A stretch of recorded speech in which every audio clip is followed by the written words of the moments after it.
the way that they did that was so rushed, almost pointless. It was shooting from the hip every step of the way. They didn't plan anything out. And at the end of it, it was like, yeah, it was cool. It was great. He got the title, but man, what did it mean at the end? Not a whole lot.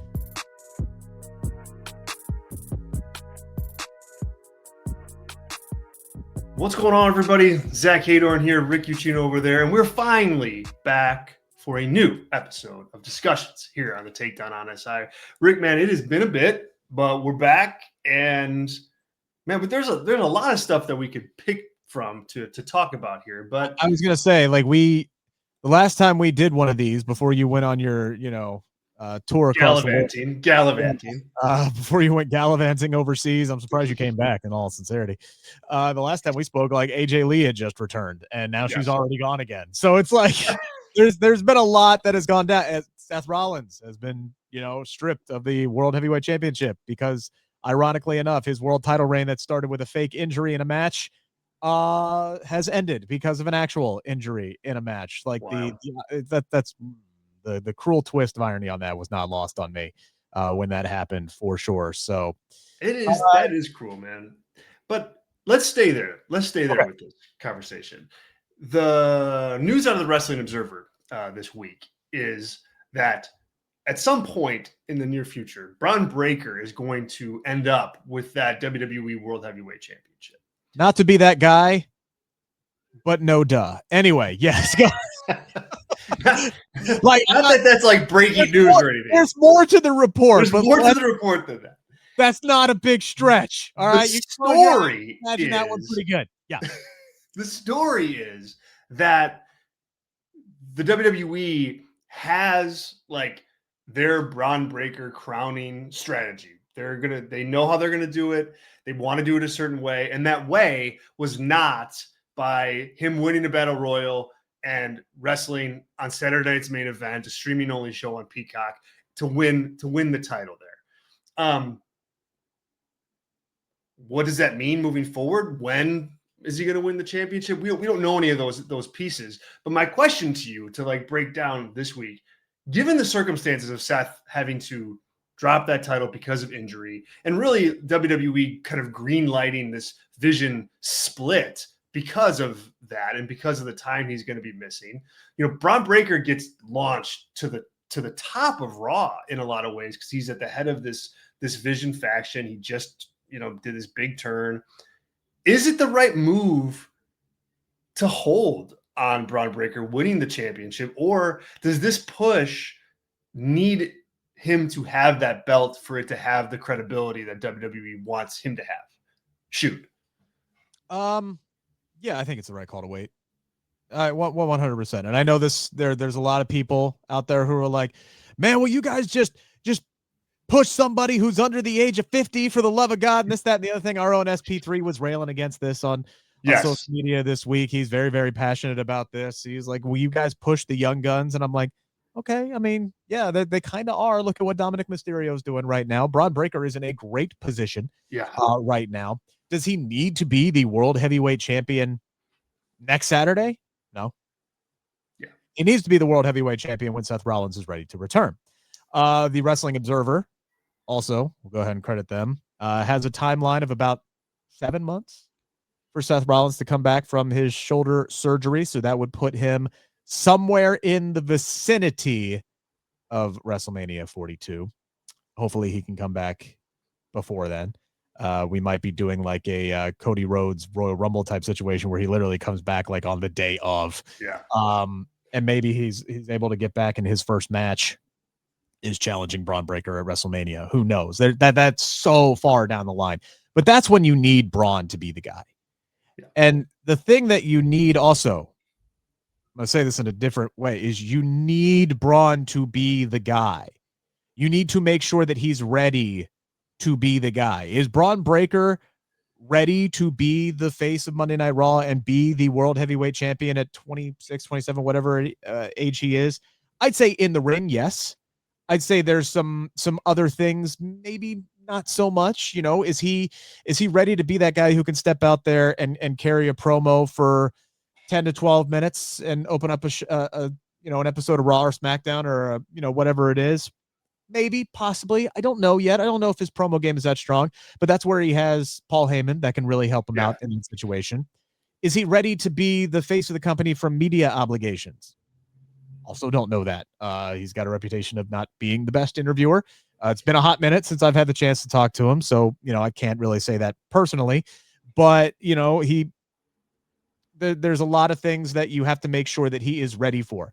Do you remember when WWE decided that they wanted Roman Reigns to be their guy, and no matter how much he was flailing in the spot, they were going to continue to make him be the guy, and ultimately he was, the crowd was at a stage where they were ready to riot against this man because they kept trying to get him over and put him in a spot that he wasn't quite ready for. He's obviously long been ready for it and is one of the biggest stars in the world. Like, the big dog compared to the tribal chief. Oh my God. No night comparison. and day. They're No two comparison. different people. I don't know if Bron Breakker is ready for this responsibility yet. And I guess the only way really that you can make sure that he is ready is to put him in that situation. But there's no reason to rush into it, especially when we're coming up on, let's be honest, kind of the slow period Slow here. period. I mean, for sure. The holidays. Coming up on the holidays, or you're going to have tape shows week in and week out. You got one PLE left for the rest of the year, and it's a gimmick PLE, with your War Games matches where you're not going to have that many singles matches on the card to go with it. You've got time. You've got time to build up to Breakker winning that. I have no problem with them pulling him out of the Battle Royal this week. And in all honesty, yeah, I'm kind of glad that they did, because if he wasn't going to win it, don't put him in it. Don't put him in it. Yeah. So my issue, and we'll get to this, my issue is with who won the damn Battle Royal. But I mean, where do you fall on this? Are you more on the SP3 side of things, like belt this man now, what are you waiting for? Or, are you more along the lines of, yeah, wait, especially if you do want to have that crowning moment, because that's what WWE loves to do. They love to have their big moments at their biggest spots. And part of that Wrestling Observer report was them doing it in Salt Lake City, Utah on a Saturday night on Peacock is not the same as maybe doing it, I don't know, pick your spot, Saudi Arabia in Royal Rumble on ESPN, or Las Vegas, WrestleMania 42 on ESPN. Like, where would you rather have that moment take place? You pick and choose, and you wait until it's the opportune time to do it. I'm definitely more in your camp than I am with SP3. I look, I think in WWE, just in general, like you're not, I don't think you're going to have like a 22, 23-year-old champion. I mean, there's too much business at stake. You got to make sure that the guy that He's you a little have older in front of your company is like, is there and he's ready, and you can count on him. Look, Bron Breakker is going to be the guy. I think that he's going to get every chance to be. He's actually older than I thought he was. He's 28. 28. So he's getting there. He's really still a getting young there. pup. Pun intended. Young pup, man. He's still young. Especially when you look at most of the main event are in their mid-40s, for crying out loud. They're talking about bringing Chris Jericho back. That man's right. 54. No, this guy's got plenty of time. That's the thing. 28 is young, and more so than just the age.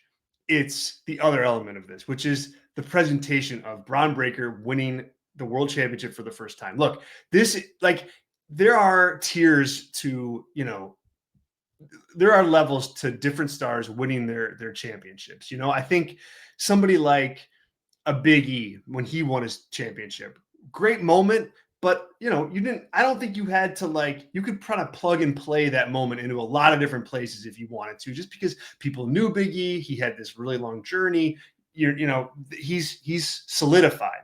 Bron Breakker, you're still, as a company, trying to build him into the massive star that you think he is. And if you have a plan to do that, and you have the roadmap that you want to follow, and it's going to be this, and it's going to be against this opponent, injuries are going to get in the way of some of that, but I don't think you compromise the full Bron Breakker strategy just to dodge an injury. I think you stay the course on that. I think they did the right thing. I think they did the right thing by staying the course here. And now, not only did he do the right thing for Bron Breakker, but now you've got some TV. You're going to get CM Punk as champion, possibly. You're going to have that.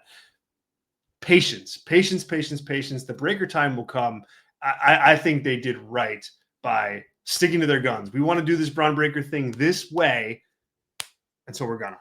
That using the Big E as a comparison is the perfect lesson to learn from here. And yes, Big E was an established superstar, very beloved, obviously, long time in the game.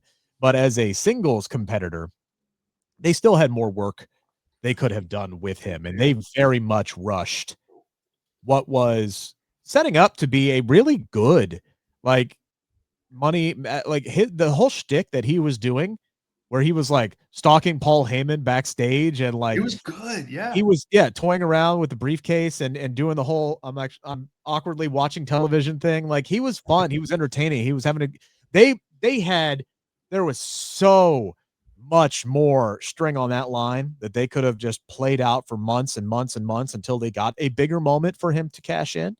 And then they just decided, like, I forget what month it was, but it was in the fall, obviously. They just decided after a couple months, hey, we're going to have Big E tweet that I'm cashing in tonight, so we can pop a rating on Raw. And then they do it, and he wins the title from Bobby Lashley. They did it was a good bit of business in the moment. I understood it. But, man, when you look at how that title reign ended, where, I mean, the positioning of where they did it, because they did it right ahead of Survivor Series. Then he goes in and he loses. Yeah, he had to face Roman. Yeah, he faces Roman. He loses that Survivor Series, clean as a sheet. One of his first matches as the champion. And then, he ultimately, because it was Roman couldn't compete, right, at the Royal Rumble. So they ended up putting Brock into like a fatal 4-way and made it like a 5-way, or it was a triple threat, and they made it a 4-way match, and he wins. He takes the title off of Big E. They move Big E to SmackDown for nothing. They didn't even they just literally gave away the former WWE. Just showed up there, for nothing. And then a few months later, he suffers his neck injury and his career is over. Like, the way that they did that was so rushed, almost pointless. It was shooting from the hip every step of the way. They didn't plan anything out. And at the end of it, it was like, yeah, it was cool. It was great. He got the title, but man, what did it mean at the end? Not a whole lot. Like, plan your shit out. And that's what they're doing with Bron Breakker. And I have no problem with that. What I have a problem with is a man who just got pinned 2 weeks ago in a number one contenders match by CM Punk, now getting to wrestle CM Punk for the World Heavyweight Championship. I got nothing against Jey Uso personally. Yeah. But damn it, man, LA Knight was right there. I thought it was going to be LA Knight. When I was looking at the field, I was like, well, I openly said, I was like, it's not going to be Jey. We've just done the Jey thing. Like, that's over. It's going to be LA Knight. Plus, Punk and LA Knight have had their little spats on Raw for the last month and a half. So you had like it right there. I'm with you, man. I would have done LA Knight. I would have done LA Knight versus CM Punk.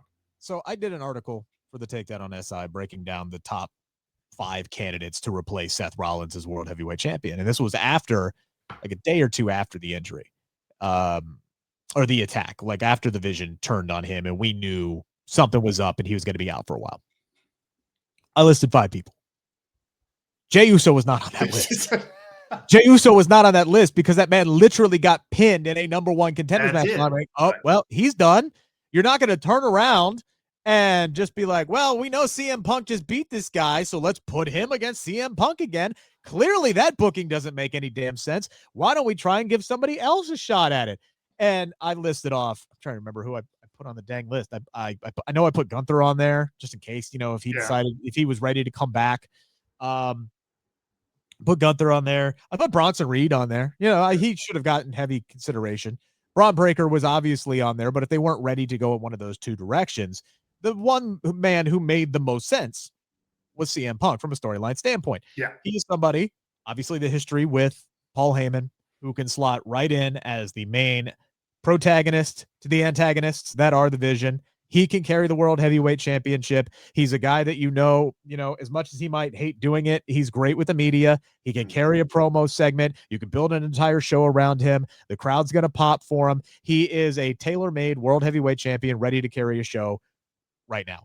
And he actually, can have his first legitimate world title run in well over 12 years. Makes a ton of sense.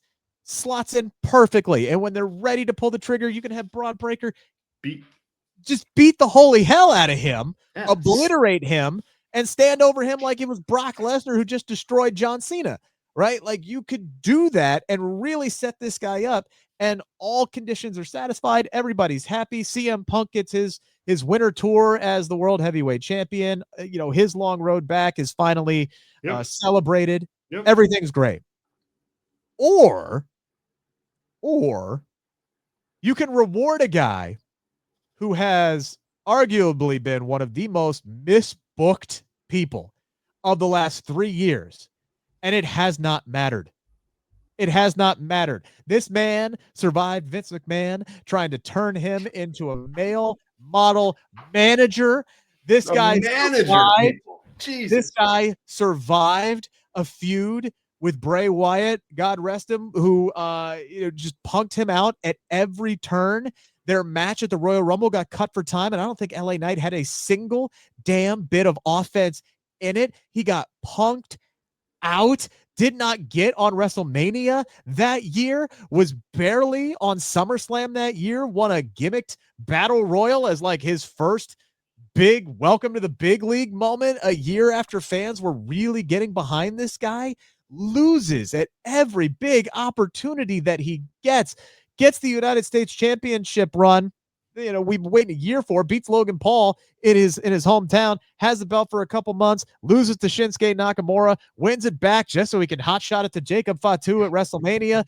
Like, this guy's been bulletproof through it all. Yeah, he has. Bulletproof. This is a guy who honestly could have been in Jey Uso's spot if it wasn't for the Yeet movement really taking off. And Jey Uso earned and deserved everything that he got at WrestleMania 41. But man, they could have done that with LA Knight the year before if they really they could have done that for like 2 straight years with him anywhere. This guy has been consistently over. Is he the most over guy in the company? No. Is he at the peak of his popularity? No, but he's still over. He is consistent as consistent gets, and they continue to screw this guy over at every turn and never really give him a shot with the ball. If you can't look at LA Knight and go, you know what? All of our plans got just shot to hell. Why don't we give this guy an opportunity during our slow season to carry the World Heavyweight Championship? At the very least, put him in the match with CM Punk, because that to me is what made the most sense from the. That's what you were building to. That's what I can't get behind. You were building that. Not to mention, I agree with everything that you just said there, but I'll add another layer. I think the match itself, CM Punk versus LA Knight, is more compelling than CM Punk versus Jey Uso right now, because Jey's not winning the world title right now. If LA Knight was in this match, that match would have significantly bigger drama behind I would be seated and I would be on the edge of my chair. For this, I'm literally just waiting to see how CM Punk wins the world title. That's it. Yes, exactly. Now, granted, I'm with it. I had that exact same feeling watching the Royal Rumble in Indianapolis. Because I remember we're standing in the Lucas Oil press box together. We were waiting to go down to the post-show press conference back when those were still a thing. Excuse me. I'm getting ready to go down there. I literally looked at you and I said, man, this is a really nice spot for Jey Uso to come in second place to John Cena. And then 60 seconds later, John Cena's getting dumped out. And I'm like, I'm sorry, what? What just happened? Okay. Did somebody screw up? What's going on? Well, and you were very worried that Logan Paul was going to win at that point too, because he was in the final, like the final four. Of course, they always got to tease us that they're got to tease that. Yeah. So let me ask you this: we'll wrap up on this LA Knight thing, and I don't. You can go and take it however long you want to take it, or keep it short. Who do you think is going to win a world championship first? LA Knight. Or like a Kevin Owens? I mean, that's because like I feel like Kevin Owens is in a similar type of I would say injury. Sami Zayn more than Kevin Owens because we don't know when or if Kevin Owens. Sami Zayn's another. He's in the same camp of like. Yeah. Sami Zayn easily. And see, Sami Zayn's got the storyline right now. Like they're like, telling that story. If Sami Zayn does not win the Royal Rumble this year, I don't know what the hell we're doing. Yeah, no, because Sami Zayn should win the Royal Rumble and win the World Championship or WWE Championship, whichever one they want him to challenge for at WrestleMania. So whichever one that Bron Breakker's not going to win, he should win it at WrestleMania. Yeah. Sami Zayn, heading into this year's WrestleMania, had been, I don't even want to say arguably, he'd been the best performer. Yeah, you could WrestleMania. You could have done it this year. 4 years running. Yeah.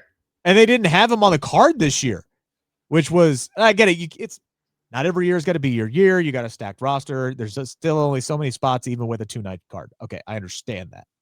The fact that Sami Zayn was not around for this year's WrestleMania seemed like a misfire to me. Yeah. Seemed like a misfire to me. Seemed like they were building up to him and Karrion Kross at WrestleMania instead of waiting to do it at SummerSlam and Saudi and all that stuff. So, they decided to hold off on that for whatever reason and just continue that program out through the summer, which was fine. It turned out okay, except for the fact that they should have re-signed Karrion Kross and kept him around. But I digress. We may have an interview coming up with him. We don't. You don't need to say may. We do have. we do have an interview coming up. It'll drop here on the channel, so make sure you check that out. Also, we had a conversation with JC Jane, NXT Women's Champion, defending her title at Halloween Havoc tonight, depending on when you're watching this. That's on right now, so check that out. But like Sami Zayn has the built-in storyline. He's been talking about winning a world championship for God knows how long. He should get it. I think he is going to get it. I don't think LA Knight's ever going to get the opportunity, unfortunately. Yeah. Like this was his shot, and they don't even put him in the title match. I know, which doesn't make sense. We'll see, guys. Let us know in the comments. I've been wrong before. Bron Breakker, yay or nay? Did they make the right call? Let us know. Let's hear your debate on this. Drop them in the comments. If you haven't subscribed to the channel, do that right now. Again, as Rich said, we have a JC Jane interview up. That was an awesome conversation I got to have with her. Killer Cross is going to come up next week. You guys can check that out. And Scarlett, yep. And Scarlett too. And she was great in that interview, man. She knows her stuff and was really open about just like the business of being an independent wrestler. It was really cool. So check that out. Like the video, subscribe, and tell a friend too, because we certainly appreciate that. For Rick, I'm Zach. Talk to you guys a little bit later. See ya.